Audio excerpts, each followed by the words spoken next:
Testing. Testing 1, 2, 3, or 5.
like is a real meeting, because our last one that was in person, we had a limit on the people. So thank you so much for coming tonight. I'm so excited. I am so over being virtual. So yay, thank you for coming. Here's our agenda. I just did the welcome. I'm going to do some quick club updates. We have some really fun breakout sessions where we're going to get up, be interactive, and rotate around the room. Those are our 4 speakers later on. We have Teresa. You want to raise your hand, Teresa? Let's ask our race director anything, so you can start brainstorming about that. We have Devlin Murray. Do you want to raise your hand, Devlin? He's up here throwing a bunch of Cheetos in his mouth. He's going to talk about transitions in race day gear. Chris All, over there, he's going to talk to you about training for and surviving a long-distance triathlon. And he actually just finished his first Ironman in Muncie, so you guys are going to give him a round of applause. And then we have Michael Dubchuk. Where are you? He's going to be up in this corner. There he is. He's going to take you through some stretches. Some of you dressed appropriately, some of you didn't. You can actually do the stretches with them and learn about that as well. And then stick around till the end. There's going to be attendance prizes. All of you should have got a ticket when you came in. If you didn't, you can go over to the table. You get one for free. And then I also have this little game as we're rotating around the room. It's the Triathlon Club Human Scavenger Hunt. Talking to 5 different people and having them fill out their name by the statements below here. And you can, if you turn it back into me before we do the attendance prizes, then I'll give you another raffle ticket. All right. So just a few club updates. For our in-person events for the year, we're obviously winding down our Triathlon Club season. Our bike and run group training sessions, it's getting too dark too early now, so we have no more of those for the rest of the year. But don't worry, we still have one other way that you can get in some group training. Every Sunday morning, I see Bob is here. You want to raise your hand, Bob? He's been helping out Open Up Whispering Hills with Marianne and Chris. And you can go there and swim from 8 to 10 a.m. We don't have a sign-up genius anymore. It's whoever shows up. You can get yourself a lane, or you might be sharing a lane. But you can definitely go there, do your swim workouts, and swim with other club members.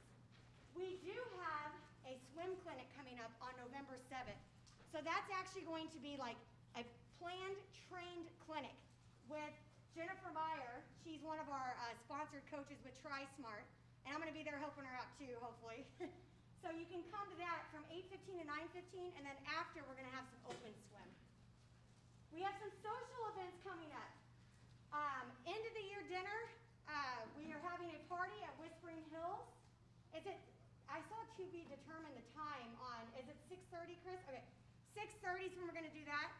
We have a nice catered dinner. We're going to have lots of prizes. We celebrate the season and give out prizes for our club challenge winners and introduce the new incoming board and toast the ones that are going off the board.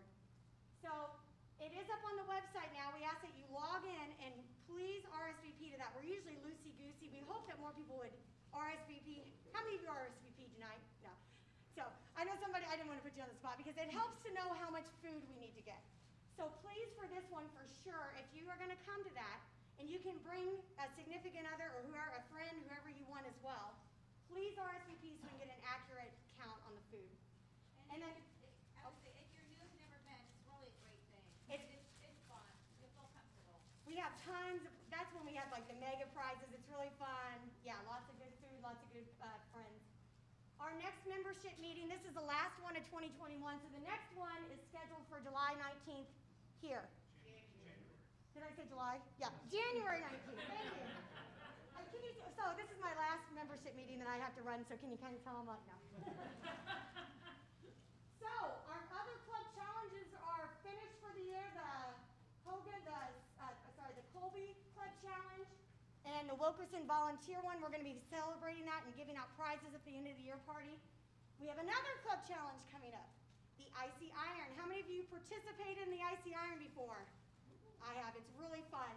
So as you can read here, it's going to open up in December, or it's going to come out through email, and you can sign up on our website. You basically just fill out the information, and you can sign up to either do 1 Ironman, 2, or 4 in a 6-week period. And if you complete all of those miles, so you report your miles every week through our website, and if you do that, you will get a prize for participating. Last year, yeah, Mike, do you want to say something about that? Yeah, I've got stuff for people who finished this last year, so please come get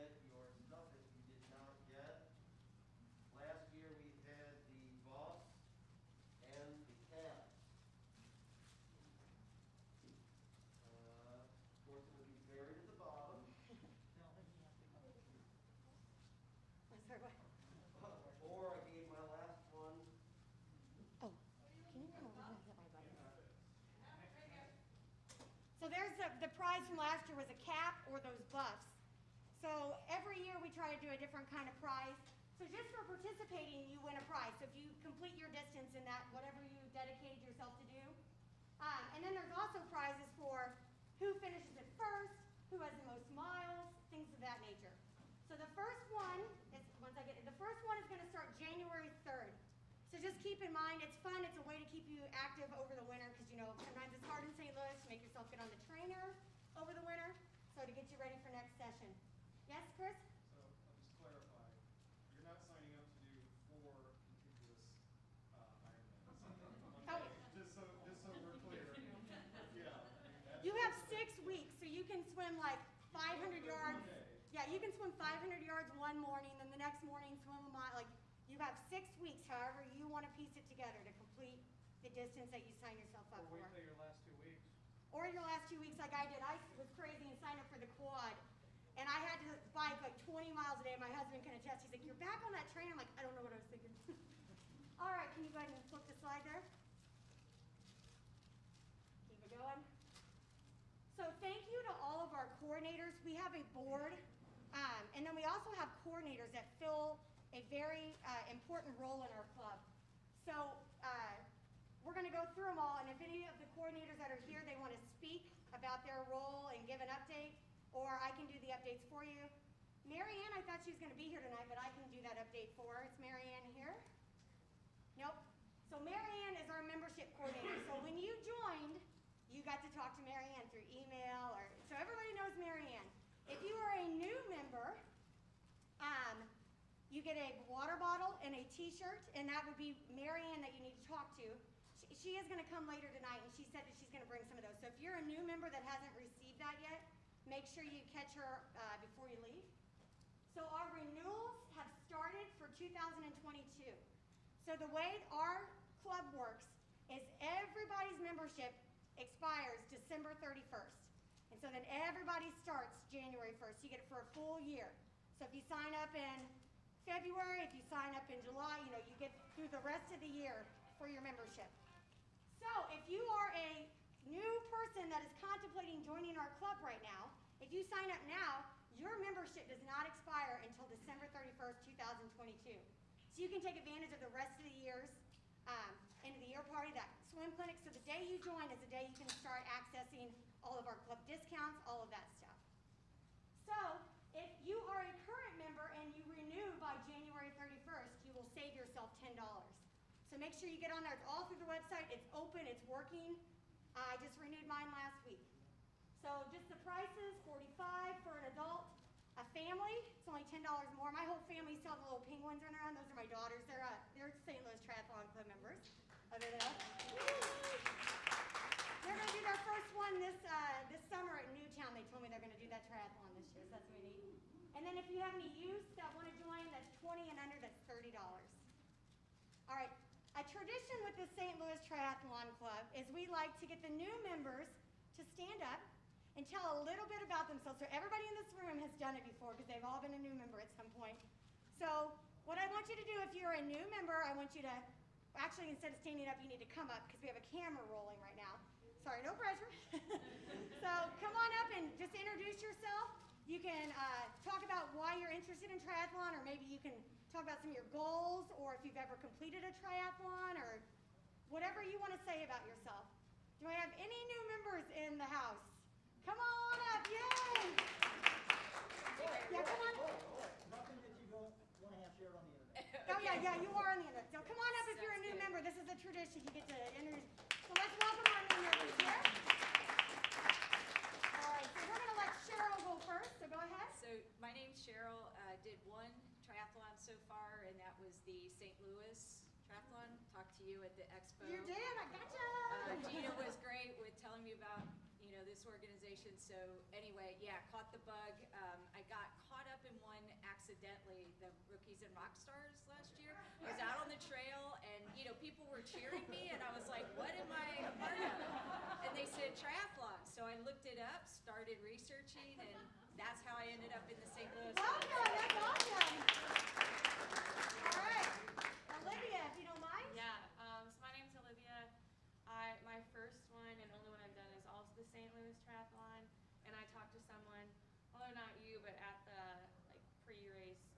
good meeting. Yeah, Yeah, and I hope to continue doing more in the future. this is a good group for you to be in. Welcome, thank you. All right, we got Josh over here. Yeah, oh, hi. I'm Josh. I got into triathlon because I read David Goggins' book, and I was like inspired. You know, that's what I do. I read a book, and then I get hyper-focused and get crazy about stuff. So I did that about cooking, and now it's triathlons. And my wife says if I would just do that about romance, life would be better. So yeah, this is it now for me. All right, well, welcome. All right, Kayla. Hi, I'm Kayla. I've never done a triathlon before, but I really want to. I Googled the club yesterday, and here I am. I love it, yes. Welcome, Kayla, I love it. All right, and Terry. Hi, I'm Terry Bell.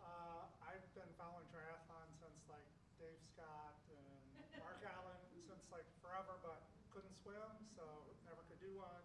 Finally, I started working on swim, so I've done 4 sprint distance, and I'm signed up for the Breckplex indoor series. Oh, that's, yeah. And so it's great to be here, and I Nice. look forward to meeting all of you and being part of this club. All right, let's give our new members a big round of applause. Appreciate it. You guys know, see, thank you for coming out and being brave. Sorry to put you on the spot. That's all right. Triathlon's nerve-wracking, so we got to get all the, we got to put you on the spot sometimes. All right, Devlin, can you go ahead and flip the next one? So other coordinator updates, Manny, the man, the race director of Frozen Buns Run. Come on up and tell us about that race. And that's why the Penguins are here, to promote the race for you there. Fantastic. Yeah. I've never had my own penguins. Hey everybody, in case I don't know you, I'm Manny Zayas. I'm the race director for the Frozen Buns. It's actually going to be this year on January 30th. The Frozen Buns is our kind of fundraiser for the club. It really offsets a lot of costs. It happens, as the name implies, Frozen Buns. It's on January 30th, so subject to some weather. We do this because we piggyback off of Big Shark, so it's one of our title sponsors. They do a tremendous amount of stuff for us. They let us piggyback on registration and websites and a lot of things, which really offsets a lot of costs for us. So that's part of the reason for the timing. So January 30th, the more people we can get out there. This year, want to try to talk to some high schools, some track clubs, get some new folks and get people involved.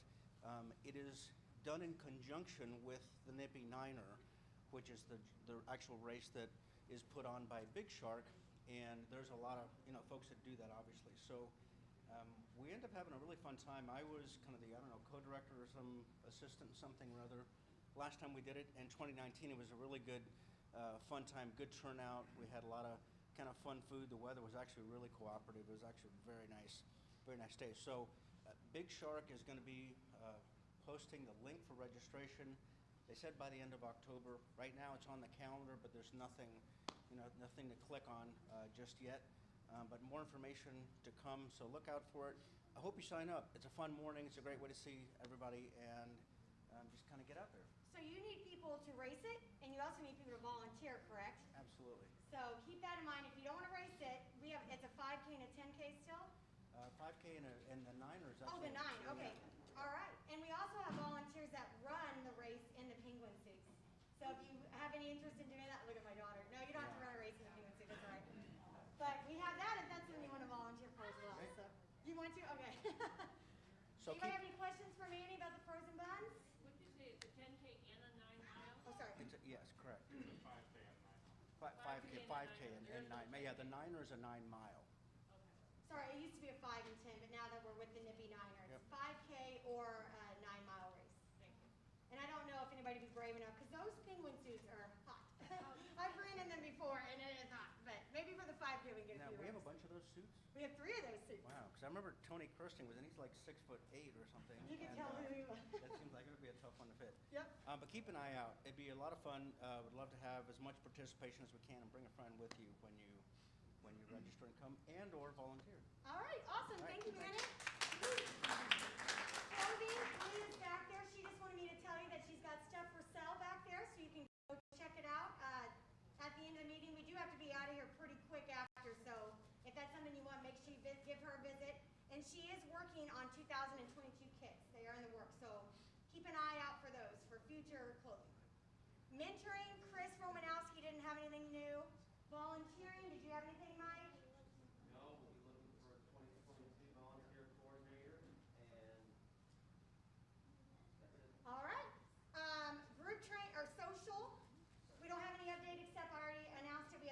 party coming up. And hopefully we'll be able to bring back more social events in 2022, such as happy hours and things of that nature. We didn't get to do as much this year because of COVID, obviously, but we did get a few events in, so keep an eye out for that. We will need a social coordinator if that's something that interests you. You don't have to go to every social event if you're the social coordinator. It just means that you help coordinate them. So that would be helpful if we had a social coordinator. Group training, we also need a new coordinator for that coming this next year. So if that's something, like I said, you don't have to go to all of the sessions.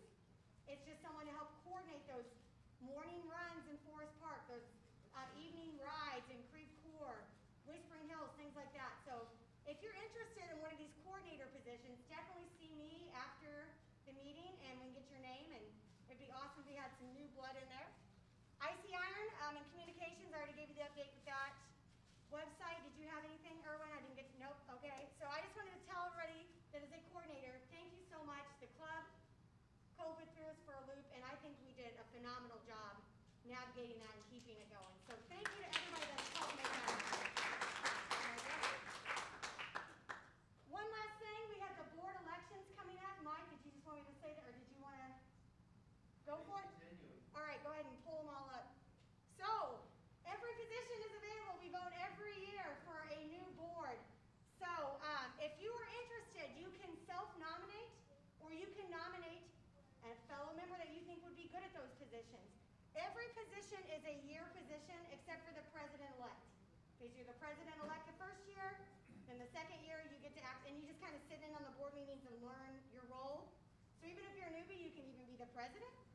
Then you actually are the president, and then you're the past president. So it's a 3-year role for that one. But all of these other positions are just a year long. And if you're interested in any of those, I do have a flyer back there that kind of goes into detail about what your responsibilities are for each role. Basically, the VP assists the president and plans these meetings, things of that nature. Treasurer is just like what it sounds like. The money. Secretary, keeping the minutes at the meeting. There's obviously other little roles in this. And then the at-large board members, they attend the board meetings, get a vote, get to say their ideas, and they assist the other board members as well. So, a form, Chris, you said on constant contact, this is coming out soon, right? Yep, we're working the nomination forms, and then we'll give you a couple weeks to fill them out and send them back, and then we will turn them around, and that will turn into an actual vote, like a ballot. And then you'll get that via email, fill that out, send it back, and then we'll have all that covered by the policy. So be looking in your email for this form to either self-nominate or nominate another person, or if you'd like, you can just go ahead and send Mike Duchek an email ahead of time if you are really interested. Okay, Devlin? Just some of our sponsors, I always like putting their names up here because they support us really well, so I like to help support them. So we do get discounts through these places and these races. And all of that's on our website as well, but I just wanted to post that up there so you can see actually who supports the Triathlon Club. So, without further ado, we are going, oh, there's Marianne with the shirts and the water bottles. I was telling her you'd be here. So, if you need to see her later, that's Marianne. That's our membership coordinator. So, we are going to go ahead and get out into our breakout groups. And how we're going to do this, speakers, go ahead and get to your positions, please. You can be wherever you want to be back there? Wherever you want. I might just put you in the middle here. So Devlin's up here on the bike, Mike is over here with the stretches, Chris is back there by clothing, and Teresa is right there in the middle there. So if your birthday is January, oh, by the way, you have till the end of the meeting, so when you're in these groups as you're mingling around, you can get this back to me. I will do a last call for these before we do the attendance prizes. So if your birthday is January, February, or March, you're going to go up to Devlin's station first. January, February, March. April, May, and June. Go on back there with Teresa. April, May, and June. July, August, September, you're with Chris over there. Hi, Mom. Hi, Mom.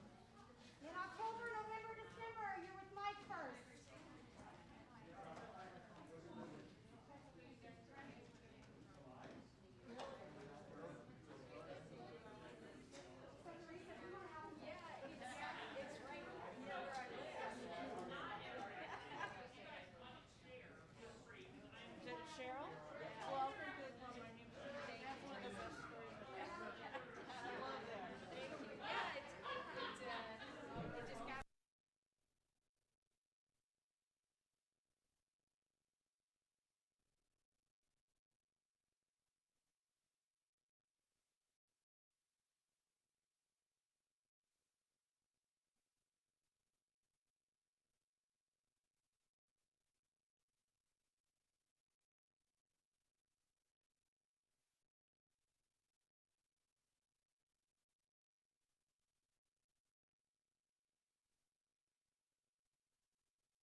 Most times.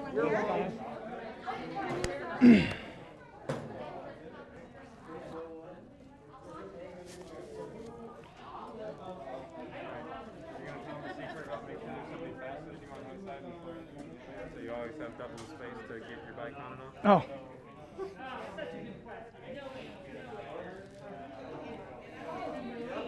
Okay, my name is Devlin, and I'm going to go over transition setup and some essential gear that you're going to want for race day. So for race day gear, if you have it, a tri-kit, one piece or a two piece, makes a huge difference because you don't have to change anything, don't have to put anything on. It's already there, you're done, you're good. Heart rate monitor if you have it, or one built into your watch if you've got a new watch. A headlamp, so when you're actually setting up transition or having to use the bathroom because you're there at 5 a.m. and it's pitch black, which I have never brought a headlamp because I always forget it. And then the rest I'll cover as I'm going through the transition. So I've got my bike. So I've got a seat on it that's actually got a hook so I can hook it out the back instead of on the front, which I prefer doing, which I do at all the local ones that are Olympic or lower, because I can just grab my bike and go a lot quicker than trying to unrack it and then bringing it underneath.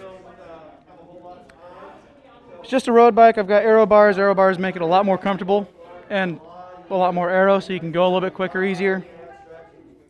Helmet, bike computer, water bottle if you want it. I like to use the between the arms one because I don't have to move around to get to my water. Bike shoes if you use them, if not, just your tennis shoes. Tennis shoes, and then for the run, I wear a hat, sunglasses, and a belt with your number is really nice because you can just grab it and start running and then you just put it on. You don't have to worry about having it pinned to you. So this is my typical transition setup, very minimalistic. I don't wear socks. Makes it a lot easier. I leave my shoes on my bike, as you can see. So I come in, do a quick dry off if I need to, because sometimes I'll wear a nose breathe right strip to help me be able to breathe better right out of the water. Helmet off the handlebars so it's easier to grab. But I just run.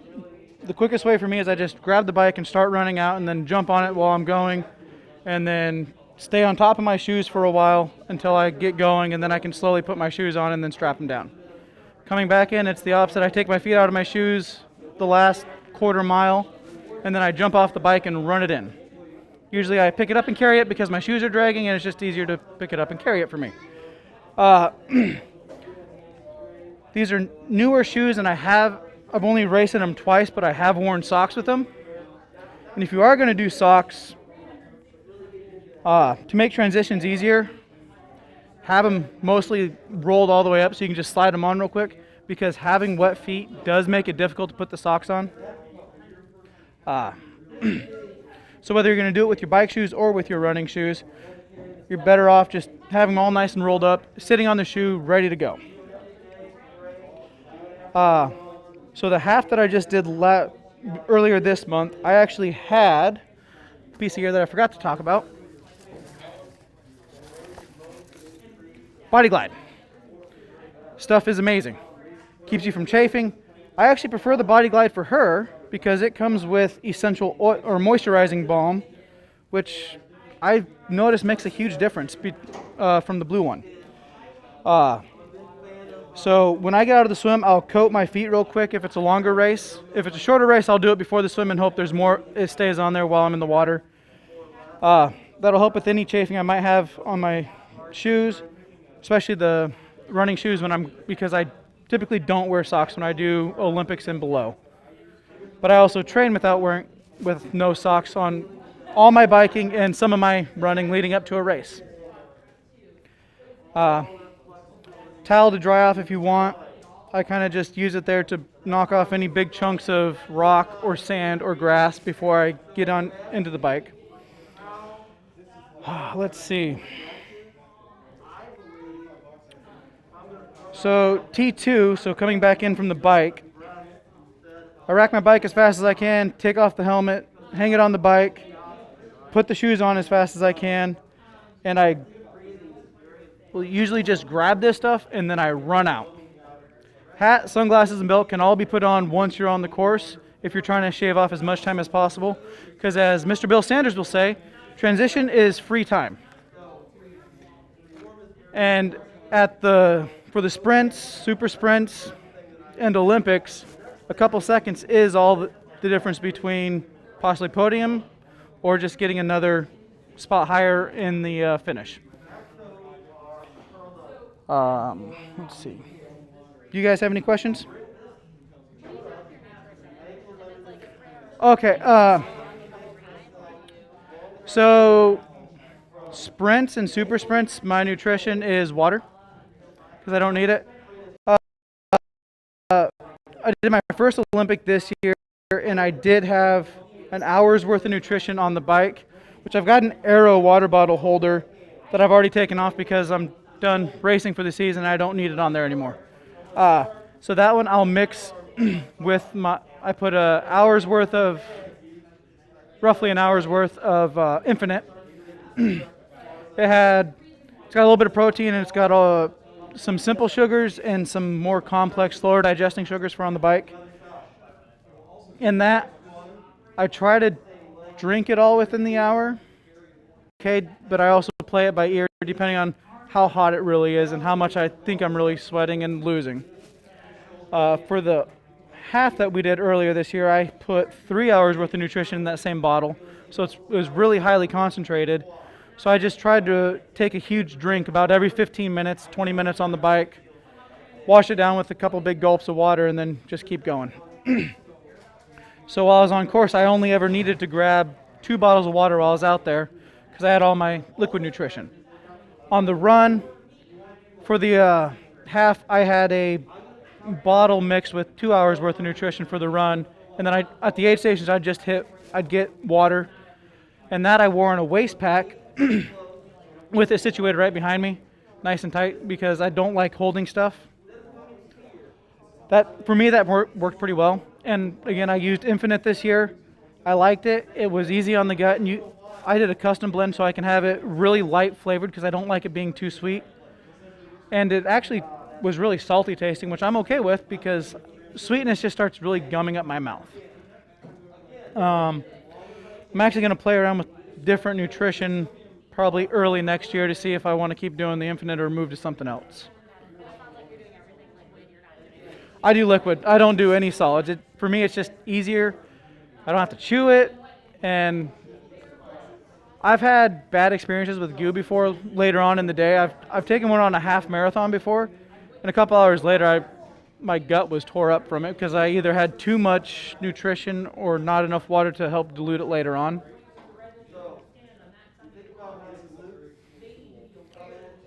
Let's see. Any other questions? You don't get questions, Dave. You don't get questions. I was going to say, you've got a lot of the top of the line stuff here. I don't even have the top of the line wheels on here. Okay, all right. Yeah, you don't have to go too far out to get going on your first 2 triathlons. Road bikes are perfect. He uses a gravel bike. With gravel bike with the cheapest aero bars I could find. $20 on Amazon? And he did a half Ironman in that this year, so it works. I like the idea of using a road bike because I had the road bike first. Had we sent? No, I'd already done one triathlon on a friend's bike, but a triathlon bike's really expensive. So I'm holding off, and it's like I'll do my first several years using my road bike because clip-ons. It's an Aero road bike, so it works. I pass lots of people on $10,000 bikes all the time. I'm okay with that. They pass me on the run later on, so I'm okay with that too. Because I'm built for riding.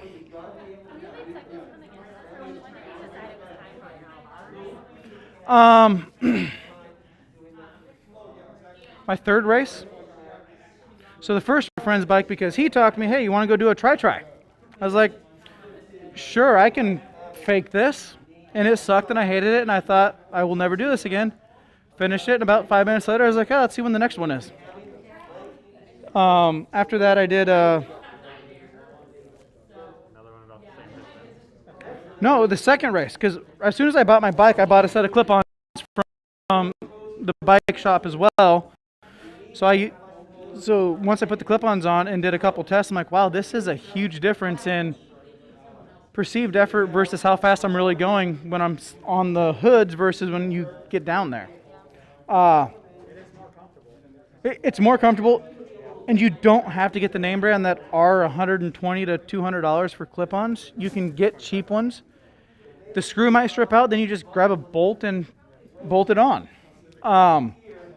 I recommend them. If you're going to do a road bike, I recommend going with aero bars and trying to get comfortable and getting used to your fit. You can get a basic fit from Big Shark for free once a year. They'll throw you up on a trainer, and he'll look at the bend in your knee. He'll adjust your stack height if need be, slide your seat back and forth to get you in what looks to be an optimal position without using any of the really expensive high-tech gear. For me, that worked, and then I slowly just tweaked it a little bit more just before my races. Every training ride and run is an experiment. Nothing new on race day. If you've ever heard that before, don't try anything. So even your nutrition. I do a bunch of new stuff on race day, but Well, it can backfire. it can. I don't do anything drastically new on race day. There you go. Yeah, so Look, when you get the bike, try out the aero bars. so if we're doing the flying mount, about Wednesday or Thursday before the race coming up, I'll take it back to the parking lot and go practice it a few more times because it's not something I do daily. This sits on a trainer all day.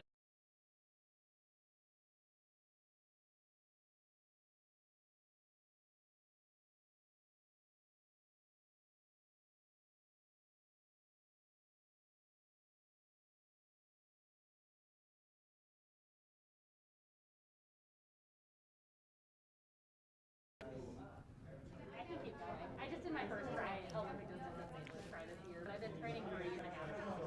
So all my races kept getting canceled. Yep. But I haven't circled back with my friends on this stuff. You're just like hitting. I also ride a road bike, and I had never done a road bike in about a year. So No. I've gotten to where I can actually stand up and pedal a little bit on the aero bars just to relieve some pressure and everything. Practice my aero bar bunny hop the other day. That's how you break spokes too. I switched. I just recently bought it. I finally got a tri bike. I had a road bike with aero bar for a long time. Switched to a tri bike, and it was a little less stable. Just because of geometry, the triathlon bike is a little bit more tighter, but it's just a little bit less stable. I will say, if you can, get one that's got a lot of adjustability, or as much as you can without having to break the bank. So, and then you can really play with it. You can have it as far out as possible because that will give you a wider base and a lot more stability. And then once you're like, okay, this isn't too bad, then scoot it in a notch because the more narrow you can actually going to be, and it does help. Yes.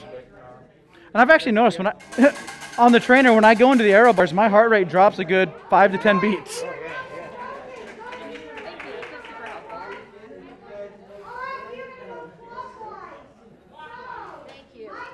You're welcome. Thank you. So you notice your jar of rubber bands. Yep. So you, there's a hat. I've never tried that.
All right. Thank you, Bill. How's everybody doing? My name is Mike Duchek.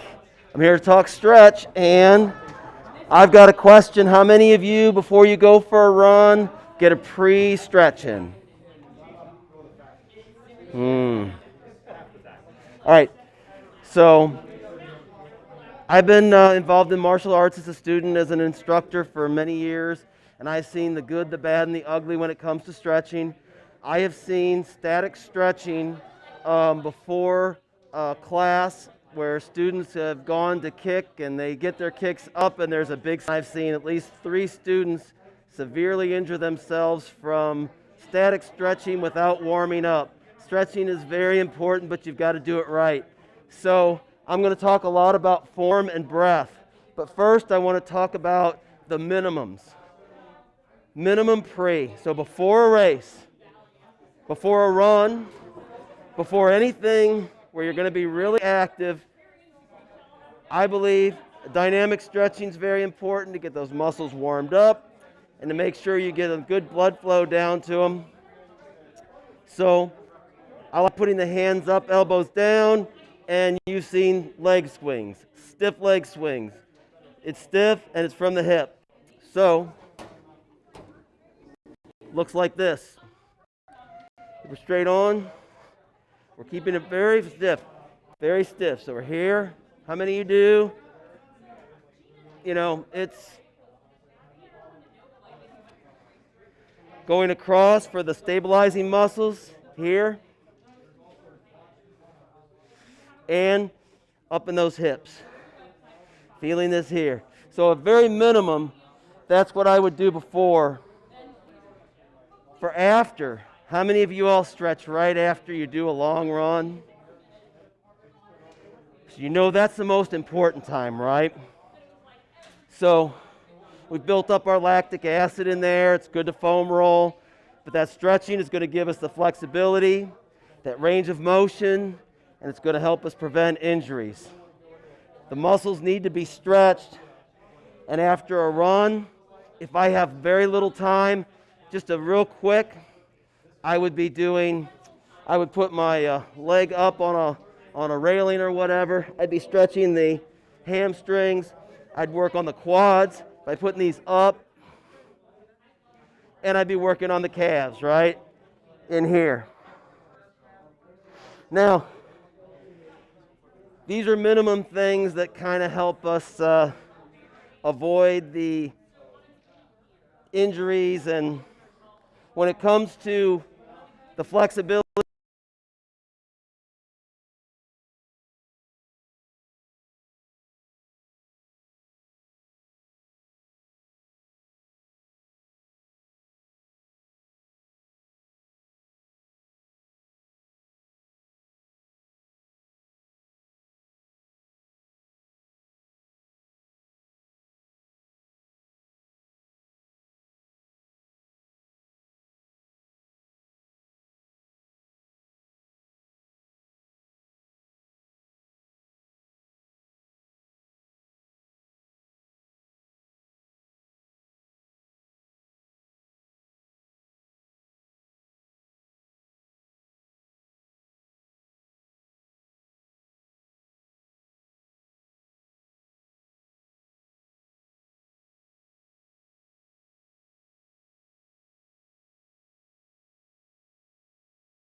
I'm going to put my ankle under my knee.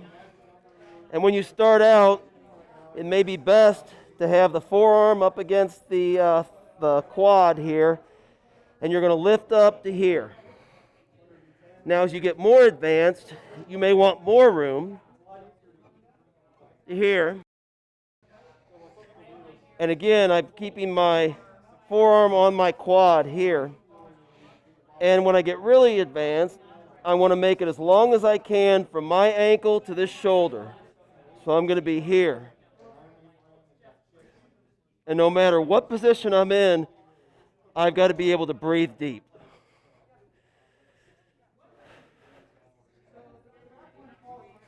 Now, I'm going to focus a little bit higher up on the quad. So, I'm going to keep this toe curled under. Keep my hip over my knee. I'm going to keep this knee over the ankle. This time I'm going to leave it there and stretch as much as I can from the knee to the shoulder.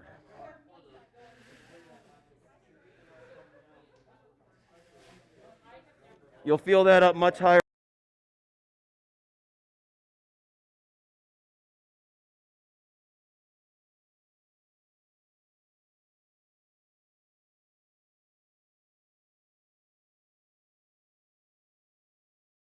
I'm going to tuck my back toe under. Knee fairly close to the wall. And the trick for this one, for form, is I'm going to make this foot come in line. And that takes practice to be able to do that smoothly like here. And then it's the same thing. I'm going to make myself as long as I can from my knee to my shoulder here. Now, what happens sometimes, I'm more flexible on my left side, so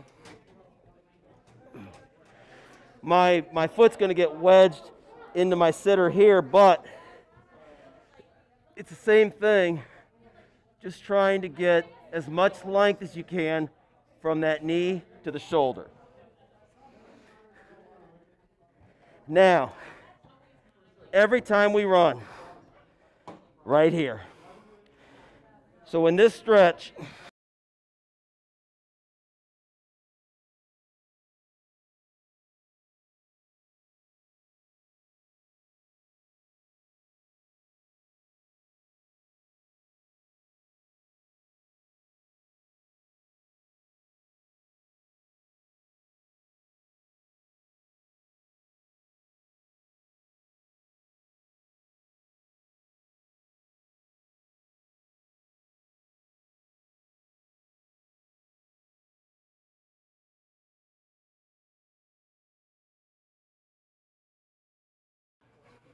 we want to put our shin forward as much as possible with the knee to the outside. And the idea here is to try and get the rib cage down as close to the floor or the surface as we can, and still be able to breathe deep. This is where we're going to feel that stretch right in through here. And if you're doing it right, as you breathe deep, you should be able to sink further and further in. And over time, you can get to where, you may be bottoming out and you may need to start moving the shin forward more. If anybody likes proud pigeon as opposed to sleeping pigeon, again, you feel that stretch in here. So then we go to everybody's favorite, where we're going to split. So I'm almost afraid of falling off the back, so I'll just leave this here. This is far enough, right? With this stretch, and this actually the series of stretches, right here, we want the toes pointed straight up in the air. And I don't want to bow my back because it's not really, if you think it's impressive, putting your nose against the floor with your back bowed, that's not going to allow the oxygen to move where it needs to. It's not going to allow you to breathe as deep as you should. And it's not going to put you in the right form to get the maximum stretch. You want to feel it through the adductors, and you'll feel it in the hamstrings also.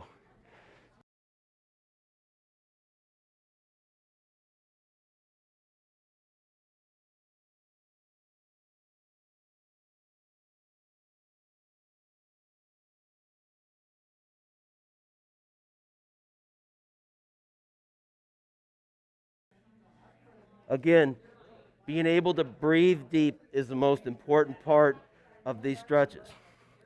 There's two other things. The hamstrings should not be forgotten. And you can use a strap. I like sometimes using something that's raised up like a railing that I can rest my foot on. We want to make sure this toe is up. Everything is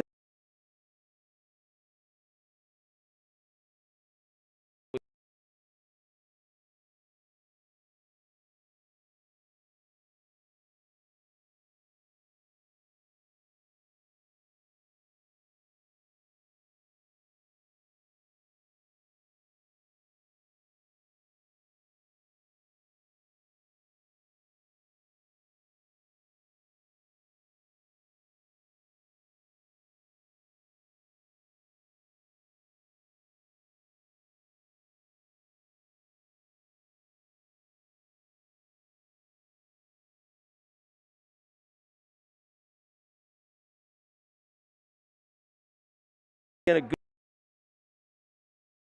stretch to the instep, and you'll feel it in through the shins.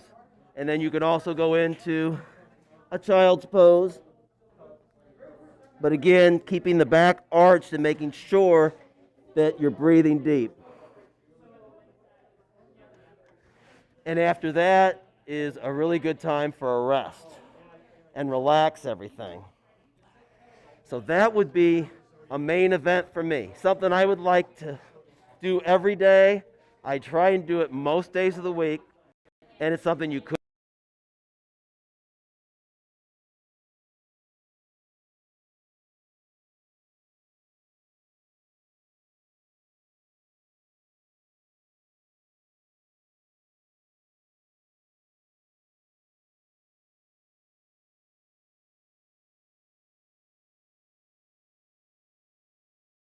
motion.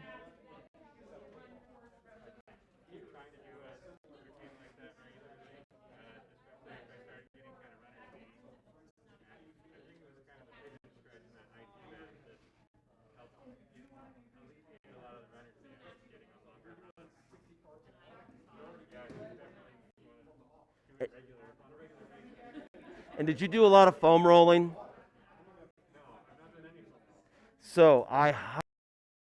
So if you think about it real quick,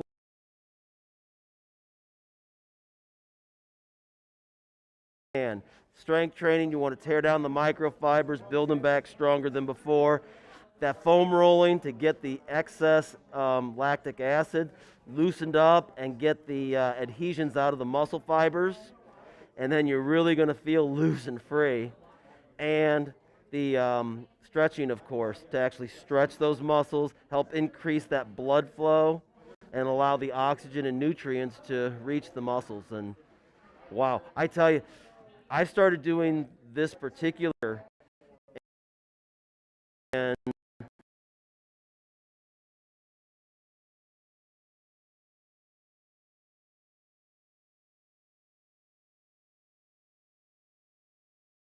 increase their flexibility.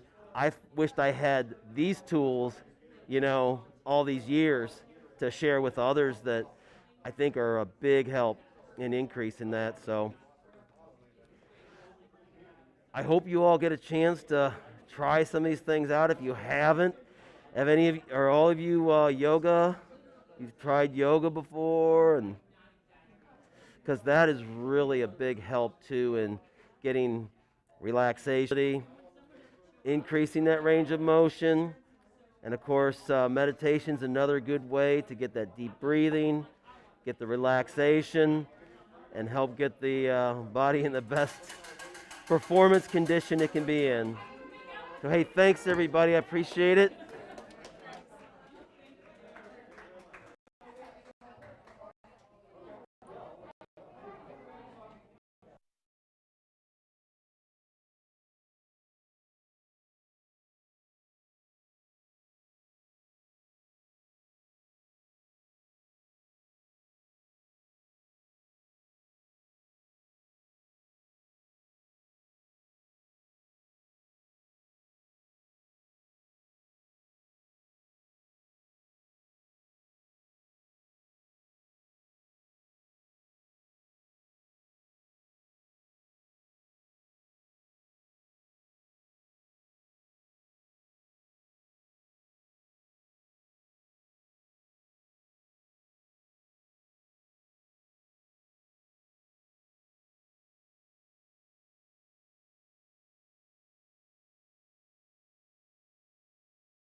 You're live.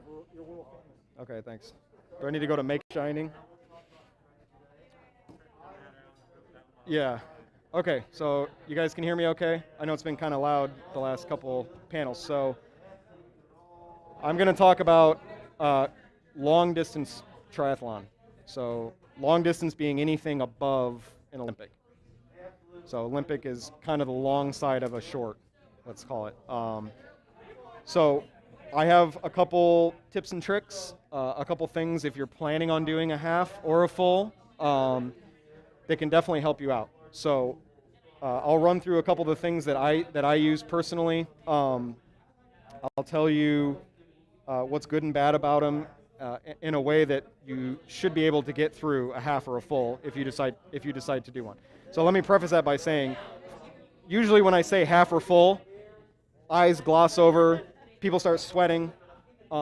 So 5 years ago, I was in the same boat. I couldn't even barely run a half marathon, and I was like, I'll never be able to do an Olympic. And then I did an Olympic, and then I was like, I'll never be able to do a half. It's just a matter of making sure you have the right plan and the right tools to get you through it. Because for an Olympic and a sprint, you can just go, right? Don't have to worry about your heart rate really. Your fueling, you can kind of fudge it to get you through, because most people, Olympic distance is 2 to 3 hours-ish for plus or minus for most people. A sprint can be an hour, and you can do a sprint really with no fueling if you want. You just go as hard as you can and get it done. But for a half and a full, it's not about who is going the fastest. It's about who slows down the least in the end. So you don't want to be one of those people that come across the finish line, they fall over because they didn't have a good fueling plan, or they just totally bonked out. And you can certainly do that on your own. I know I'm a little bit biased because I'm a coach. I have a coach. Kristen is on our team. There's several coaches in the club. If it's in your budget and you want to have a very good experience for your first half or full, I highly recommend it. Now, that being said, that plug being over, you can get through a half and a full on your own. There's plans out there that exist. There's athletes that are self-coached. One of the best female triathletes in the world is self-coached, right? I mean, she has a decade of experience, but so you can certainly do it. So I'll run through a couple things real quick. So where am I at? I have notes. So the first thing that I'll talk about is this little baby right here. Some people don't like this, and that's totally fine. This is a heart rate monitor strap, so that it goes on your skin right here. And what this does is it gives you a fairly accurate readout of your heart rate at any given time during your workout. There's also a lot of watches that have wrist-based heart rate, so many people use that. The accuracy is getting a lot better. I think these days, I know most workouts, my heart rates are pretty close, within a couple beats between the strap and this. But this is really good because what you can do is you can research how to set your heart rate zones, and then you can go out and just do a half Ironman in zone 1. You can just do it. If you train in zone 1, you go out and do the Ironman in zone 1, this baby will get you there. You'll have a good race, you'll finish, you'll get pictures at the end, high fives, the whole nine. So this is a very good tool. I would say 99% of serious or recreational triathletes train heart rate in some rate, some form or fashion. So another thing I want to point out is this little baby right here. So this is a sweat rate patch. So this is the packaging it comes in. So this thing will tell you roughly how much liquid you lose per hour and roughly how much sodium you lose per hour. It'll get you in the ballpark. So what you do is you take this, you stick it on your forearm, you go out and do your workout for however long, an hour, and it will slowly fill up, like it's shown here. It'll start to fill up. You'll see it as you sweat. You take your phone. Right now it's only applicable to Apple devices, but take your phone, you take a picture of it, and the app will tell you how much liquid you've lost. It'll tell you how much sodium you've lost. It'll give you recommendations for how much input.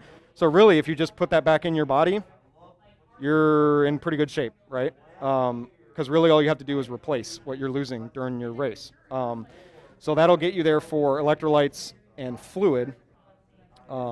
The other important thing is food or solid fueling or non-liquid, we'll call it. So the science right now is 60-ish grams per hour.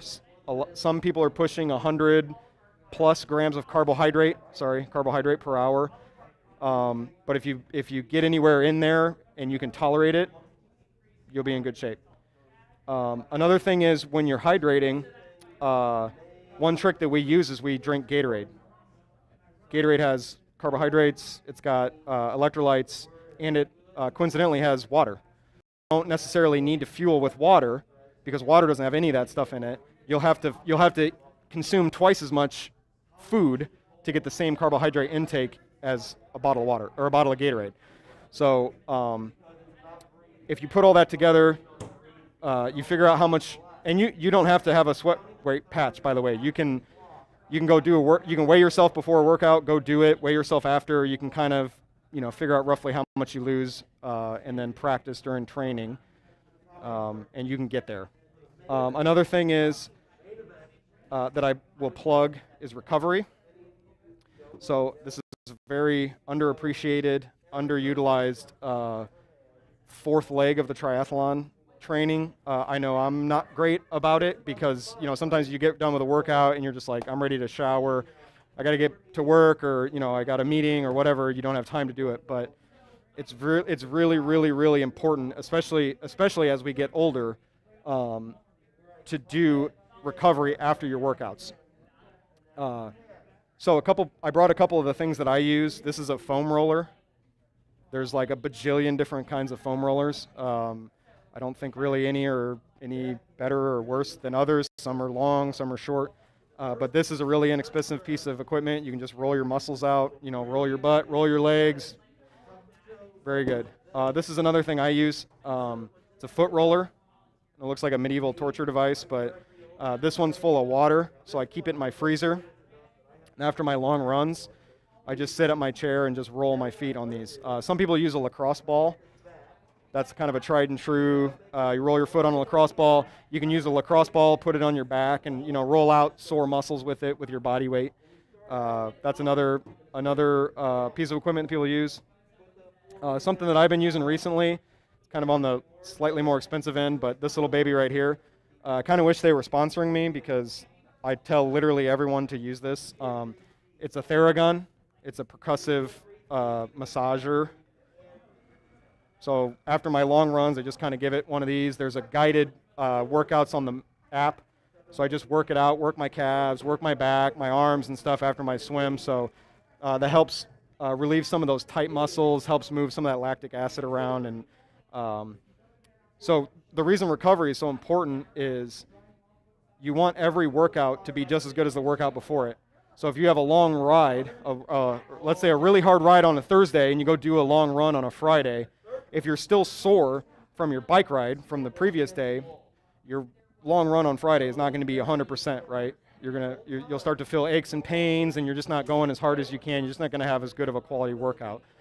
So the recovery side of it is very, very important. It's something that's overlooked a lot, like I said.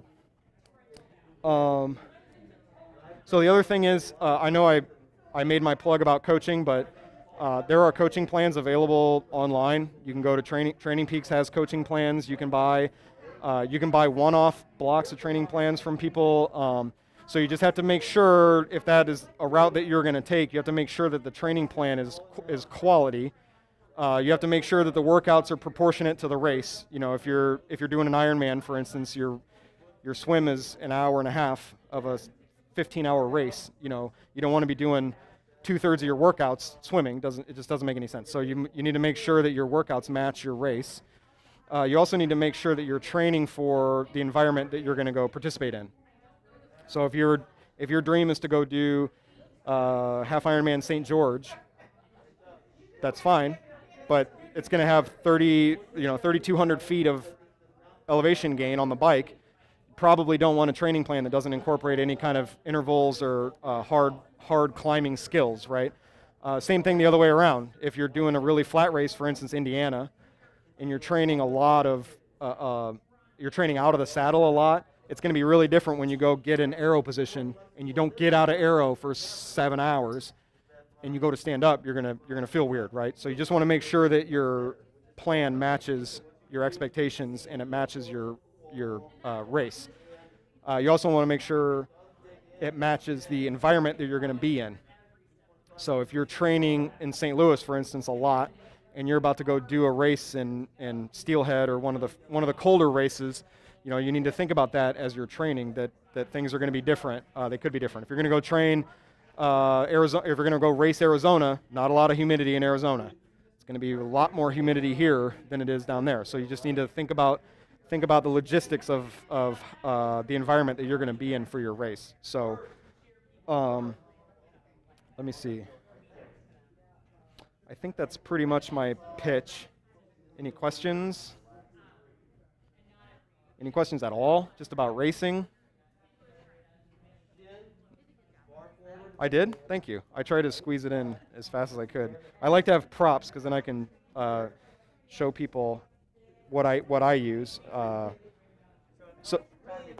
analyzing your levels and stuff. I used to get on a scale, and I did the scale thing. yeah, so this. Get on scale before and after workout and write it down. Yeah, so this was, this got me a little bit closer than just weighing myself, and this was especially helpful for sodium, because you can't really tell how much, you can look at your hat and you're like, oh, my hat is real salty, so I know that I lose a lot of sodium, or your shirt or whatever, but this will give you a visual indication. It'll help you get a little bit closer, but you still want to go practice. If it tells you that you lose 1,500 milligrams an hour, go out and train that way and practice. And if 1,500 milligrams is where it's at, then sweet. If you're still not feeling that great, bump it up. If you don't feel, there's so many. Yeah, exactly. So you want to try, 2 come in a pack, and it's nice to do one on like a really hot day, see where you're at. Do one on a cooler day, see where you're at, and then you can kind of, you'll have a plus or minus in there.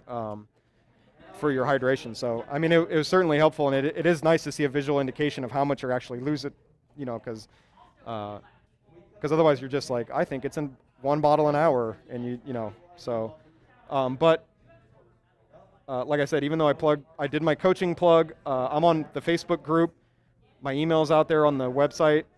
If you have any questions about anything, literally ever, I'll give you all the free advice, probably more than you want. Honestly, I'll talk your ear off about triathlon and racing. So please reach out to me. Anybody in the club, any of the board members that are on the website, if you have any questions at all. I don't care if it's a sprint. If you're doing the Recplex 200-yard swim, call me, text me. If you got a question, you want some advice, I'm happy to give it to you. Anybody is. So thanks for listening to my spiel. That's kind of a two-sided question. So I was able to stand and walk. The race was on Saturday. Probably Tuesday or Wednesday, I was feeling pretty good. I wasn't sore. I didn't feel any kind of lasting effects, but that following weekend, I went out and did an easy bike ride, and I could feel the fatigue was still there. So it was kind of hard to get going, and I still felt pretty tired. So from a soreness perspective, I recovered very quickly, and I think it was testament to how much training I did, because I mean, you could power through it, and then you'll be, you can't get out of bed for a week, so, but yeah, about a week or 2. So I'm back. That was a couple weeks ago. I'm back at it now, all full bore. So, yep. Cool. Thank you so much. I know, man. Get to Wildwood if you want to.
You're world famous now. Oh my gosh, I'm so excited.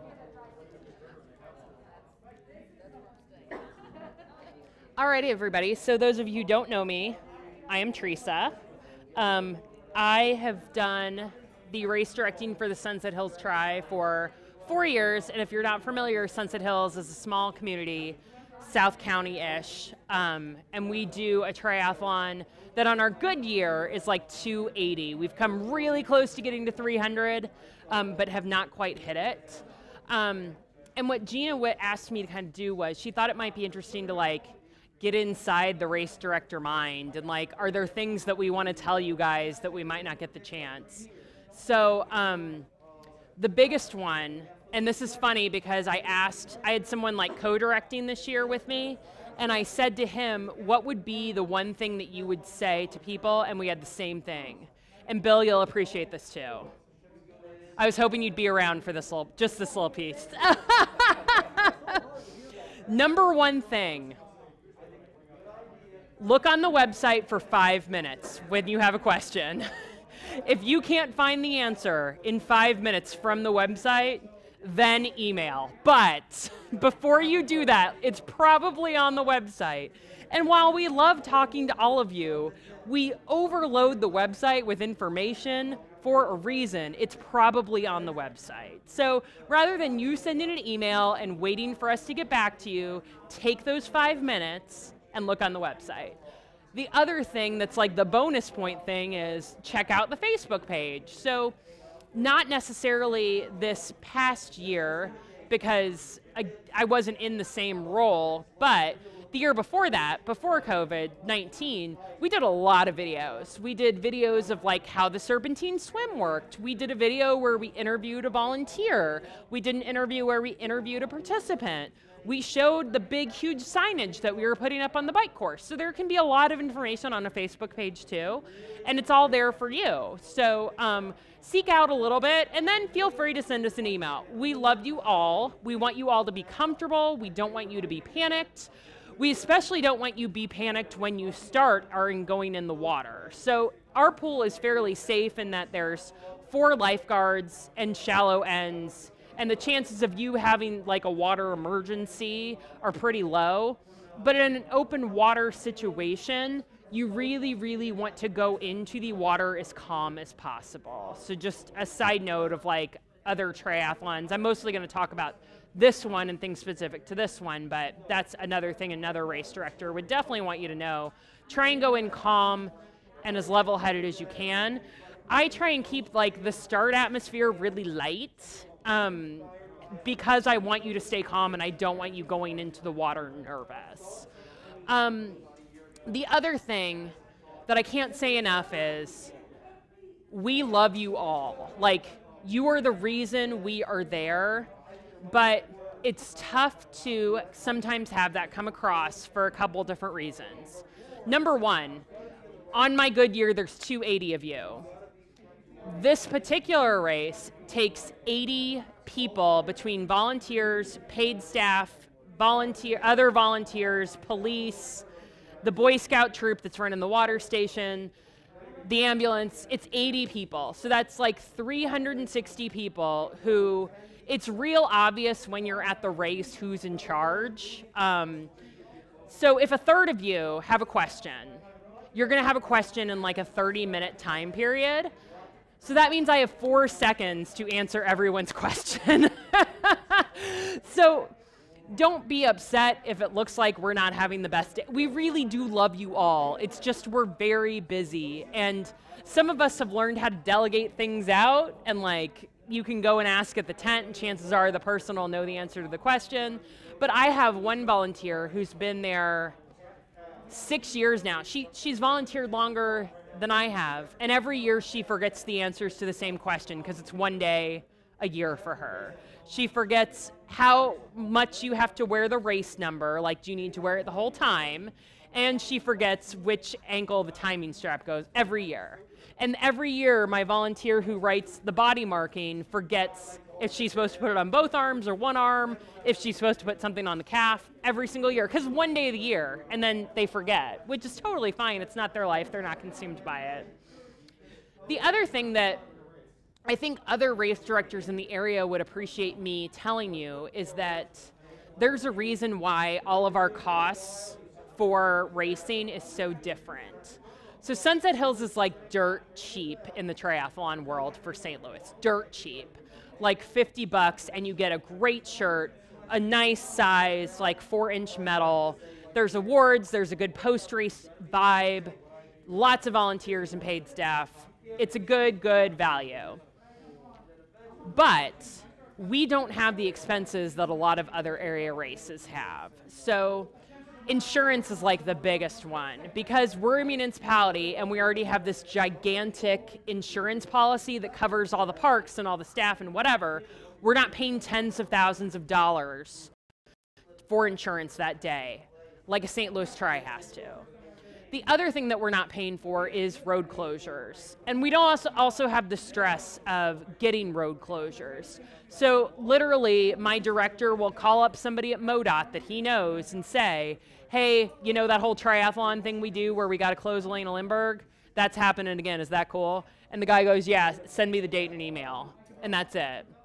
MSC might have to apply 9 months in advance, get rejected 2 or 3 times, and then deal with the guy who runs the little airport campaigning against them and calling someone he knows at MoDOT. That doesn't happen.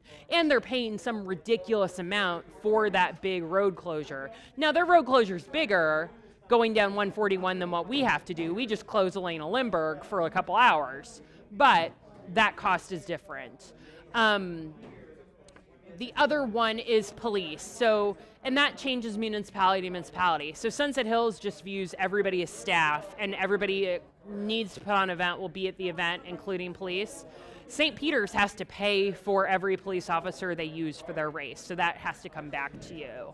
So I do like people to know that like, I don't think anyone in the St. Louis area is being greedy. We just all have to operate under very different costs. So I like people to kind of know that.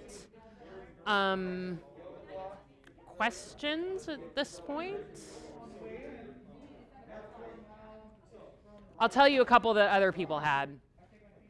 Erwin asked, like, what's the one thing that you appreciate that you didn't appreciate before going from being a triathlete to being a race director?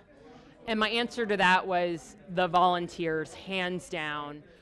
I always have appreciated volunteers, but literally, like, it's a tough job. It's a pretty thankless job. I did write everyone a thank you note in 2018 and 2019, and we try and make sure that people get a shirt, people get a donut, people get a coffee, people feel loved.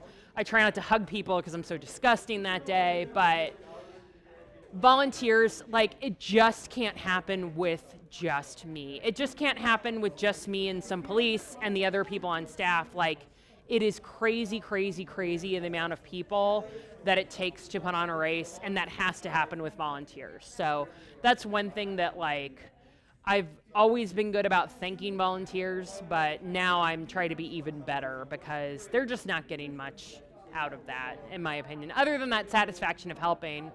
But, like, our volunteers have to show up by, like, 6:15, and then they stand around for 20 minutes because I had to make them show up early, because if they show up late, that doesn't work because then the race starts late, and, you know, mom has to go to the bathroom, and my sister has a headache, and for my race, it's a very family affair. They drive an hour to come up and help.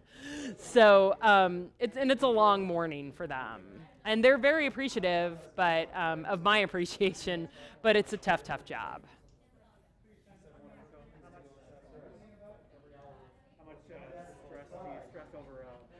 Oh my God, everything. I'm thinking of timing of electronics and stuff like that. I've been to a couple of races in Litchfield, which they screwed up every year. Yeah. You know, they've had technical problems every year. The last 3 years they've had technical problems, force problems. So I need some wood. Since I've been involved, we have used Fleet Feet, which not a club sponsor, but we have used Fleet Feet, and the person who comes and times from Fleet Feet is their director of timing for, like, everything. I am confident that he could do that job in his sleep. This year, he actually had someone no-show on him. And the only reason I noticed is because this year, I really split the job with another person. So I got this position because I worked for the city of Sunset Hills.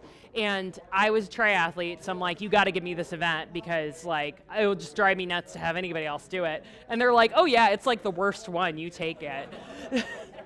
So I've left now, and I actually was not employed by them this past year, but I said, this is my baby, I will come back and help. So one person was kind of dealing with volunteers, staff, sponsors, and he really clams up with people, like a lot, people he doesn't know. So I'm like, I'm just gonna be an athlete person this year. So like, I'm gonna be like the cheerleader for the athletes, I'm gonna do the communication with the athletes. So the only reason I noticed the timer was a person short was because I had time to look around and notice, and he was assembling bike racks, which he never does. Like he always says, he has people for that, you know. That actually has never really been, after year one, when I saw how good he was at it, that was never a stress for me. What I really stress about is cars, angry residents, and newbies who have no idea what they're getting into on that bike course, because it's difficult. It's difficult and it's dangerous. You know, we have a lane closed to the bikes, and cars are all directed into the other lane. But number one, there's some old people in Sunset Hills that can't hear and can't follow direction. Number two, people get angry, and I get that. Even though we send you a letter, there's notices everywhere, the police put a Facebook post up, we put a Facebook post up. People get very angry when they're inconvenienced. My favorite ones are the people who yell at you with curse words on their way to church. It's happened. Quick story, I was volunteering for St. Peter's because I try and volunteer when I can, especially now. And I was at an intersection, and I had to stop this woman. And luckily, I had a cop with me, or else I think she might have like tried to hit me with her car. But she rolled down the window and said, "Y'all are making me so late for church." And I was so proud of myself. I go, "Well, pray for us sinners." And she drove. I mean, I didn't even miss a beat. Not my race, but St. Peter's, which is also a very great local race. You guys should do it if you haven't. And the indoor series is a lot of fun too, if nobody's ever done the indoor series. I saw a picture of us from the indoor series, Lisa posted it, and it was forever ago. I'll try and find it, yeah. Like first year I raced in my kit that I bought off eBay. Sunset Hills is always the fourth Sunday in August. So sometimes that's the last Sunday in August, but not always. I have not looked to see when it is next year, because I'm hoping that I really can send my baby off to college and let someone else run the show. So I love it, but it's incredibly stressful, and it's tough when I'm not the one seeing all the emails, and it's just hard to be in that helper role. And for me personally, it's hard to be a leader and not a follower in that case. And my business was just getting going. Next year, hopefully my business is crazy and I just can't devote the time. Thank you guys. I hope that was interesting enough. Good seeing you too. Do I just turn this off?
way through all the virtual meetings and trying to get the last couple in-person meetings together. So really appreciate everything you did. Thank you. Everyone, give her a high five. Yay! It is a time-consuming role to some extent, but it's also a lot of fun. And we do need a vice president for next year. So that's just throwing that out there. If you've ever had an interest in doing it, it is a fun role. So we're going to get to the attendance prizes. I'm going to call numbers, and you, when your number is called, come up and pick a prize. So I do have two somewhat grand prizes just to show you guys. I use my old bike shoe box. You get $40 to Big Shark. So if you want to get some bike shoes, and then I got a lot of bike goodies in here. And then I also have a running grand prize where you get $40 to Big River where you can get new running shoes, blocks, socks, body glide. And the rest of them, they're mainly individual. Chris donated these Gatorade sweat patches that he was talking about earlier, some bundles of nutrition, and then just some Triathlon Club items. The only other one with the gift card is this guy. It's a $5 gift card to Big River. So, one other thing. One prize per person. I know some of you got multiple tickets. The reason behind that is because you get a better chance to get to pick your prize first. So one prize per person because we want to share the wealth with everybody. So here we go. When I call your number, come on up. Get your tickets out. Everybody got them out? Good luck. Are they all 314? Yeah, 314-4543. Come on up. Woo, the new, yes. She needs some stuff because you're going to join and do your first triathlon, so come on up. I'm going to keep it rolling here. So just pick, yeah, you can just lay down, pick whatever prize you want. Or whatever you want. The next one, 4532. The last four digits, 4532. Devlin, all right. I had to move the prizes away from his bike so you wouldn't think that was one of the prizes. Wouldn't that be a heck of a grand prize? I'll win that one. All right, last four digits, 4531. Yeah, all right, come on up. While people are putting their prizes, I just want to say thank you to all of our speakers. Weren't they fabulous? They were great, very engaging. I thought the room was a little bigger than what it was, so sorry if it got a little noisy in here, but I love that you got some personal one-on-one to be able to ask questions. No, you can have this right now if you want. There you go. Next one, 4569. 4569. You got a winner? Come on up, yay! I was really interested in this. This is like to make your clothes not stink. Anyone you want. They're all individuals, so whatever you want to get. Oh, these two are together though, but everything else. Go for it. Yep. There you go. Thank you. All right, you're welcome. 4529. All right, Bob, come on up. 4522. 4522, Manny, come on up. 4537. Yay, come on up. 4537, there we go. 4525. 4525. All right, come on up. Those socks are awesome. 4541. 4541. Some people did leave. Or some people have already won. 4541, all right. 4517. All right, come on up, Dave. 4544. Yeah, Dave, you always win it now. 4544. 4516. All right. I have so much, everybody's probably going to end up with maybe something. 4519. Woo, come on up. 4535. 4535. 4539. That's a $5 one now. 4536. 4536, all right.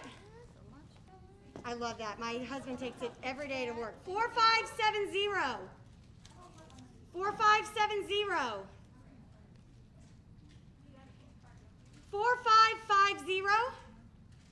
4550. All right, come on up. 4547. Come on up. This is a small sampling of what we'll have at the end of the year party too. Pick anything you want. 4533. 4533. 4524. Yay! 4523. 4523. 4540. 4540. 4542. 4528. 4552. All right, come on up. 4526. 4526. Woohoo! 4551. Come on up. 4554.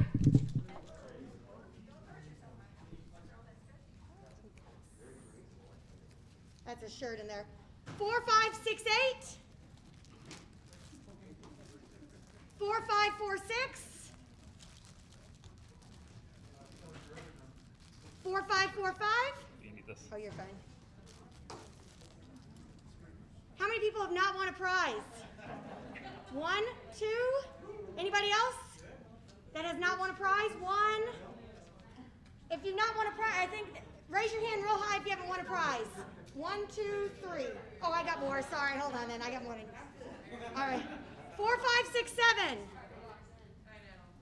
4, 5, 3, 0. Come on up. 4, 5, 3, 4.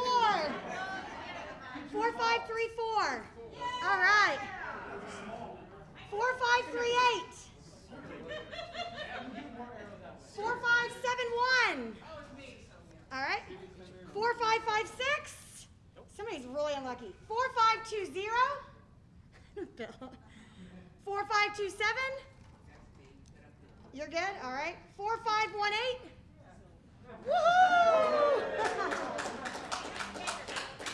All right, little overtime. We have the room till 9, I think. But we got to start getting out of here, right? Oh, 8:45. So, yeah, we don't have a lot of time.